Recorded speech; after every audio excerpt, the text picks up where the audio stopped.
अहम खबर से आपको आगाह करें। इस्लामाबाद हाई कोर्ट के करीब सिक्योरिटी क्लियरेंस के बाद इमरान खान को रवाना किया जाएगा। सिक्योरिटी क्लियरेंस के बाद तहरीक इंसाफ के चेयरमैन इमरान खान को रवाना किया जाएगा। आपको बताएं कि इस्लामाबाद हाई कोर्ट के करीब सिक्योरिटी क्लियरेंस के बाद इमरान खान को रवाना किया जाएगा। चेयरमैन तहरीक इंसाफ इमरान खान को सिक्योरिटी क्लियरेंस के बाद रवाना किया जाएगा। सिक्योरिटी क्लियरेंस का काम इस वक्त जारी है। इस्लामाबाद हाई कोर्ट के करीब श्रीनगर हाईवे पर हवाई फायरिंग की गई है।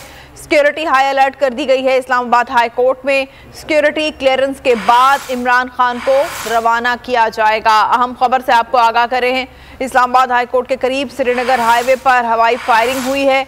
इस्लामाबाद हाई कोर्ट में सिक्योरिटी अलर्ट कर दिया गया है। सिक्योरिटी हाई अलर्ट कर दी गई है, जबकि सिक्योरिटी क्लियरेंस के बाद ही तहरीक इंसाफ के चेयरमैन इमरान खान को रवाना किया जाएगा। इस्लामाबाद हाई कोर्ट के करीब हवाई फायरिंग की गई है। श्रीनगर हाईवे पर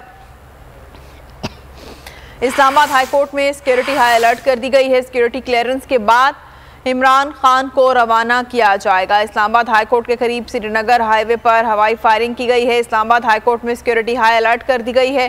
सिक्योरिटी क्लियरेंस के बाद इमरान खान को रवाना किया जाएगा।